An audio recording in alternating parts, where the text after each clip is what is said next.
BBC Urdu کے programme سیربین میں خوش آمدید. ہمارے لندن اسٹوڈیو سے میں ہوں شفیع نقی جامعی.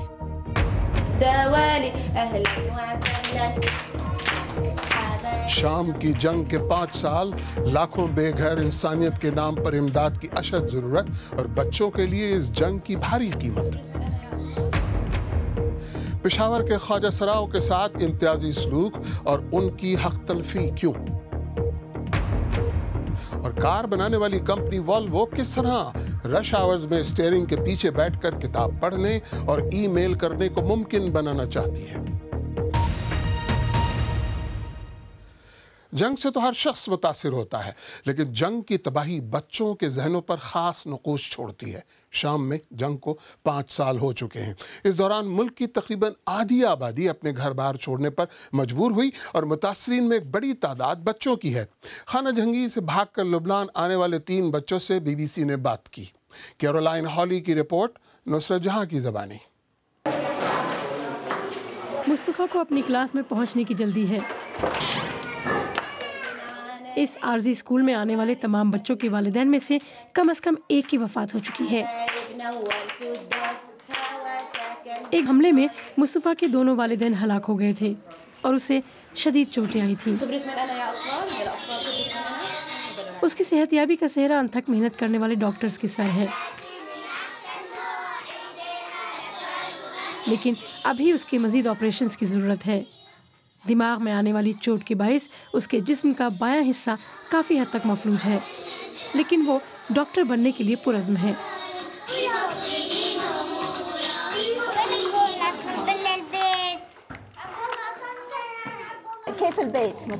میرے ساتھ کھیلتے ہوئے اس نے بتایا کہ اس کا شام میں بڑا گھر تھا. اس کی بقول اس کا گھر دھماکے سے تباہ ہو گیا.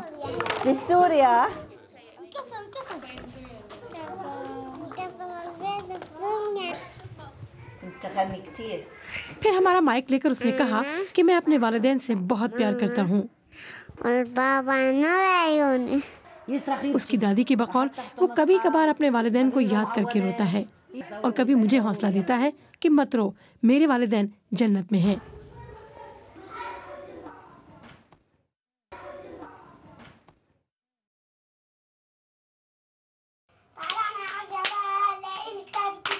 پانچ سالہ اسرا دریز زر کے شہر سے بھاگ کر یہاں آئی ہے.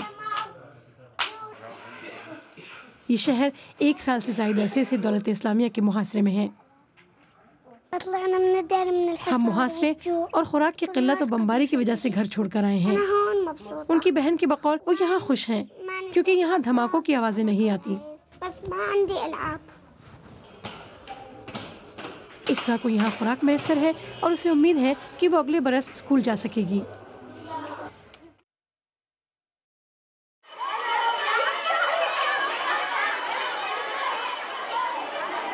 پانچ سالہ روا نے بھی دیگر ہزاروں شامی بچوں کی طرح تعلیم کا قیمتی وقت کھویا ہے. وہ اور اس کا خاندان دمشق کے مضافات میں ہونے والے کیمیکل حملے کے بعد بھاگ کر یہاں آئے ہیں. اب وہ لکھنا پڑھنا سیکھ رہی ہے. وہ بڑے ہو کر ٹیچر بننا چاہتی ہے.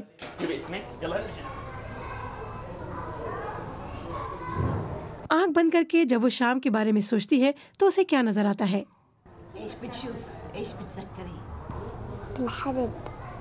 جنگ اور لوگوں کی ہلاکتیں. اسکول کے بعد وہ کیمپ میں لوٹ آتی ہے جہاں اس کا خاندان اب مقیم ہے. اسے یہاں کی گندگی پسند نہیں. اگر آپ کا ملک جنگ کی تباہی کا شکار ہو تو جب بھی آپ اپنے خاندان کو بحفاظت دیکھتے ہیں تو خوشی کو قابو میں رکھنا آسان نہیں ہوتا. اور اب ایک نظر دیگر اہم خبروں پر. برازیل کی پولیس نے ملک کے سابق صدر لوئیز لولا ڈی سلوا پر منی لانڈرنگ کے کیس کی فرد جرم عائد کی ہے. انہیں گزشتہ ہفتے ریاستی آئل کمپنی پیٹروبراس میں بدعنوانی کی تحقیقات کے دوران حراست میں لیا گیا تھا. لولا ڈی سلوا نے تمام الزامات کی سختی سے تردید کی ہے. وہ 2 مرتبہ برازیل کے صدر رہ چکے ہیں. تفصیل کے ساتھ زیاد ظفر.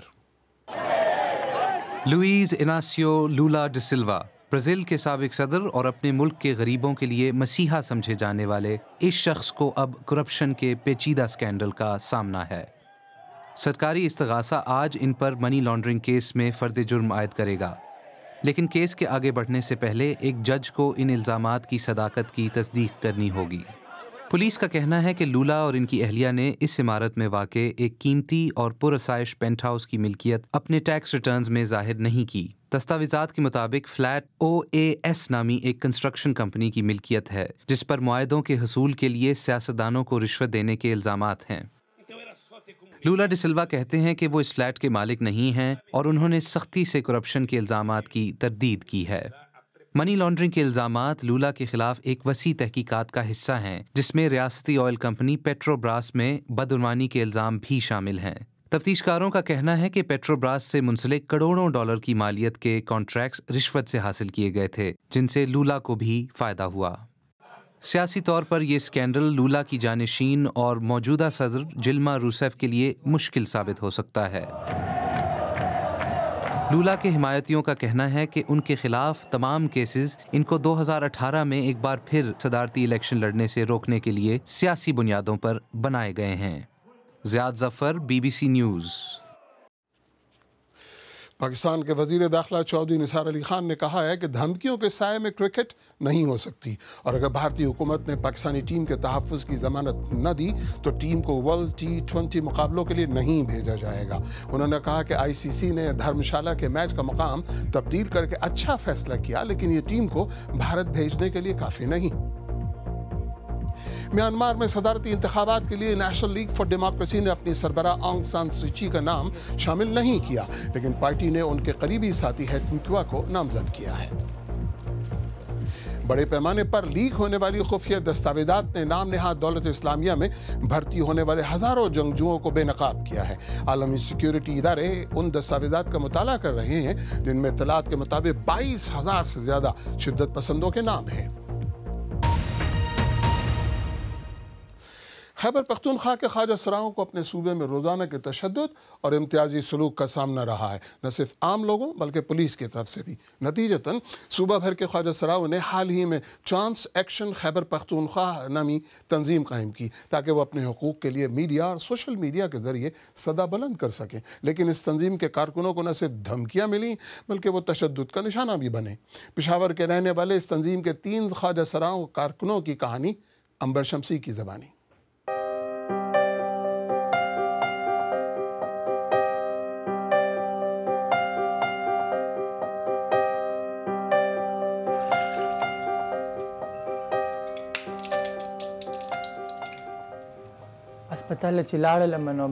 کوئی کہہ رہا تھا اس کو زنانہ وارڈ میں لے کر جاؤ، کوئی کہہ رہا تھا اسے مردانہ میں۔ مجھے پیٹ کے پاس گولی لگی تھی لیکن میرا علاج نہیں ہو رہا تھا۔ میرے خواجہ سرا دوستوں کی مدد سے جب میڈیا والے آئے تب ہی علاج شروع ہوا۔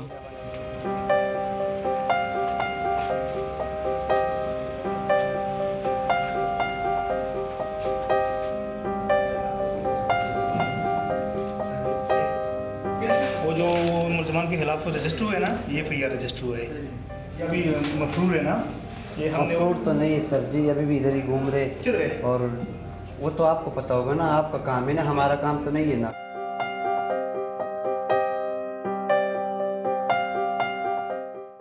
جیسے آپ لوگوں کے یہاں خوشی ہوتی ہے، شادی ہوتی ہے، بھائی کی ہوتی ہے، بہن کی ہوتی ہے، اور جیسے بچے کی خوشی ہوتی ہے، ہماری تو نہیں ہوتی۔ ہماری یہی سب خوشی ہماری یہی ہوتی ہے، کیونکہ ہم یہ سمجھتے کہ ہم پیدا اس لیے ہوئے کہ ہم دوسروں کی خوشیوں میں ناچ سکیں۔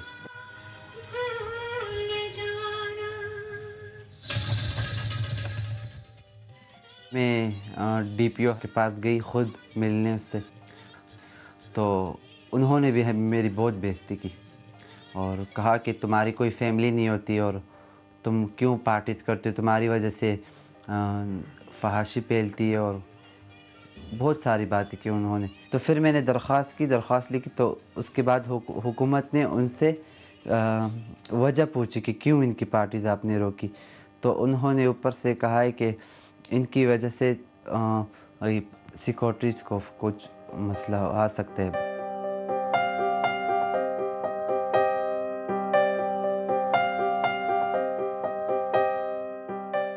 اب تک تو ہمارے ساتھ بہت وہ پرابلمز ہیں، ہم اسی لیے کر رہے ہیں یہ میڈیا کے سامنے، فیس بک پہ وغیرہ، کیونکہ جو ہمارے بعد میں جو فیمیلز آئیں گی ان کے لیے یہ پرابلمز نہیں ہوں گی.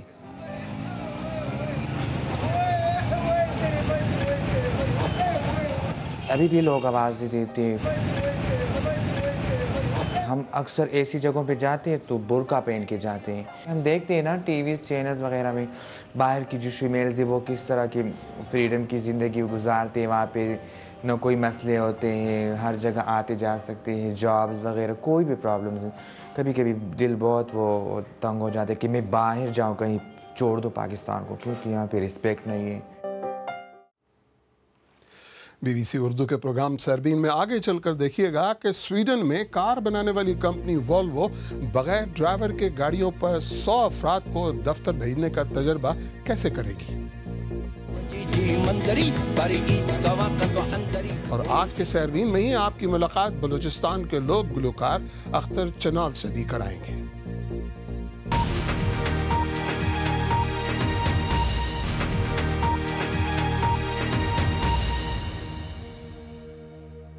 BBC اردو کے پروگرام سیربین میں ایک بار پھر خوش آمدید. سویڈن کی کار بنانے والی کمپنی والوو 100 ایسے عام لوگوں کی بھرتی کرنے والی ہے جو آئندہ سال سے والوو کی بغیر ڈرائیور والی کار میں کام پر جایا کریں گے. کمپنی کی خواہش یہ بھی ہے کہ یہ لوگ رش آورز میں اسٹیئرنگ کے پیچھے بیٹھ کر دیگر کام کریں, مثلا کتاب پڑھنا, لکھنا, ٹیکسٹ یا ای میلز بھیجنا وغیرہ. ہمارے نامہ نگار رچرڈ ویسکوٹ کو یہ نئی ٹیکنالوجی آزمانے کے لیے خصوصی رسائی ملی. تفصیل اطہر کاظمی کی زبانی. سویڈن کا گوتھنبرگ علاقہ, جسے والوو کمپنی کا گھر کہا جاتا ہے, یہ وہ جگہ ہے جہاں ڈرائیوروں کو ہرنوں سے ہوشیار رہنے کے لیے کہا جاتا ہے. ٹیسٹ ٹریک پر کمپنی اپنا انوکھا تجربہ پیش کر رہی ہے. اس کام میں انہیں عام لوگوں کی مدد کی ضرورت ہوگی. یہ کاریں ٹریک سے سڑکوں پر اگلے سال اس وقت آئیں گی جب اس علاقے کے 100 رضاکار خصوصی طور پر منتخب سڑکوں پر ڈرائیور کے بغیر کاروں پر سفر کریں گے. وہ سڑکیں جن پر نہ تو سائیکل سوار ہوں گے, نہ ہی پیدل چلنے والے لوگ, اور نہ ہی برف. خیال رہے کہ کمپیوٹر کو سڑک پر سفید لائنیں دکھائی دینی چاہیے. اس کار میں آپ کے ہاتھ آزاد ہوں گے. ٹیکنالوجی کے انچارج کا کہنا ہے کہ ایمرجنسی میں ہی آپ اپنے ہاتھوں کا استعمال کر سکیں گے. اگر کچھ غیر متوقع ہوتا ہے تو کار خود ہی اس سے نمٹے گی. کار خود ہی مسئلے کا پتہ لگائے گی اور اس کی رفتار کم ہو جائے گی تاکہ کوئی حادثہ نہ ہو. برطانیہ میں صورتحال مختلف نظر آتی ہے. یہاں 4 بڑے پروجیکٹ ہیں. ملٹن کینز میں پبلک ٹرانسپورٹ پوڈز لوگوں کو دکانوں اور سٹیشنز تک لے جانے کے لیے فٹ پاتھ کا استعمال کریں گے. امریکہ میں گوگل بغیر ڈرائیور والی کاروں کے تجربے میں سب سے آگے ہے, لیکن حال ہی میں ان کی ایسی کار حادثے کا شکار ہوئی ہے جس کا ذمہ دار کافی حد تک کمپیوٹر نہیں تھا. ماہرین مستقبل کو سائنس کی کہانیوں کے مترادف قرار دیتے ہیں. آپ اس ٹیکنالوجی کو بندرگاہوں, کھیتوں اور کانوں میں دیکھیں گے. میرے لیے دلچسپی کا باعث ہے کہ اس ٹیکنالوجی کا مطلب صرف آمد و رفت نہیں بلکہ ہر حرکت کرنے والی چیز ہے. اب واپس ٹیسٹ ٹریک پر, وہ بھی ٹی وی پر ڈرامہ دیکھ کر لطف اندوز ہوتے ہوئے. ابھی اس ٹیکنالوجی کو عام ہونے میں 10 سے 20 سال لگ سکتے ہیں, لیکن کبھی بچے اس بات پر حیران ہوا کریں گے کہ دراصل لوگ اپنی کاریں خود ہی چلایا کرتے تھے. بلوچستان کے لوک گلوکار اختر چنال زہری صدارتی ایوارڈ یافتہ ہیں. وہ اس صنعت کی ایک کاپی ہمیشہ ساتھ رکھتے ہیں. کہتے ہیں کہ گلوکاری کی محفلوں کے ضمن میں صرف بلوچستان ہی نہیں بلکہ پورے ملک میں خوف کا ماحول ہے. انہوں نے بھارتی متنازع فلم فینٹم کے لیے بھی گانا گایا, لیکن ان کا یہ تجربہ رہا کیسا؟ ہمارے ساتھی ریاض سہیل نے کراچی میں ان سے ملاقات کی. ابو دانا پتانا داننا پے دوستی لگانے ناننا او دوستی لگانے ناننا او آج تفکنے ٹراننا او آج تفکنے وامنا او جی جی و جی جی ساکنا او سے کم مارا جاکنا او جی جی و جی جی مندری پر ایچ کا وقت و اندری او جی جی و جی جی سومرو. کوک اسٹوڈیو نے ایک بڑا کمال یہ کیا کہ یہ نئی جو جنریشن ہے نا اس سے متعارف کروایا. ہاں, اور پھر ایک ایکسپیرینس بھی دیا کوک نے. یہ جو فیوجن کرتے ہیں پتہ چلا کہ یہ طریقہ ہے. بلوچستان میں نجی محفلوں میں بھی آپ اس طرح سے شرکت کرتے ہیں یا وہاں پہ ابھی تک نجی محفلیں ہوتی ہیں؟ ہم نے نجی محفلوں سے ہی نام کمایا ہے. وہ خوشیاں نہیں ہے, وہ آزادی نہیں ہے جہاں بھی آپ جائیں گے، آپ بلوچستان کی بات کرتے ہیں، ہم پورے پاکستان کی بات کرتے ہیں، ایک ہی جیسا ہے معاملہ کہ خوف سا ہے۔ میں نے سنا ہے کہ فینٹم فلم کے بارے میں کہ اس کے آئٹم سانگ گانے کے لیے آپ کو کہا گیا تھا۔ انہوں نے غلط بیانی کی کہ یہ سلمان خان اور کترینہ کیف پہ فلمایا جائے گا، یہ بھی نہیں بتایا کہ سیف علی خان ہے یا جو بھی ہے۔ جب میں نے اس کو پڑھا نا تو میرے اندر والے نے مجھے کہا کہ یار یہ پتہ نہیں ٹپوری ٹائپ کا ایک گانا ہے، عجیب قسم کا، افغان جلیبی فلان ڈمکان یہ وہ، پھر اس میں چند لفظ بھی اس قسم کے تھے۔ تو میں نے کہا کہ میں تو یہ ریکارڈ نہیں کر سکتا ہوں بھائی۔ تو مجھے پھر شرمندگی میں کہنے لگا کہ اختر صاحب آپ شبد بدل سکتے ہیں۔ گایا، اس وقت میوزک بھی نہیں لگا تھا، سمپل سا میوزک تھا، ایک گٹار اور ڈرم۔ وہ کیا تھا، سنائے نا تھوڑا۔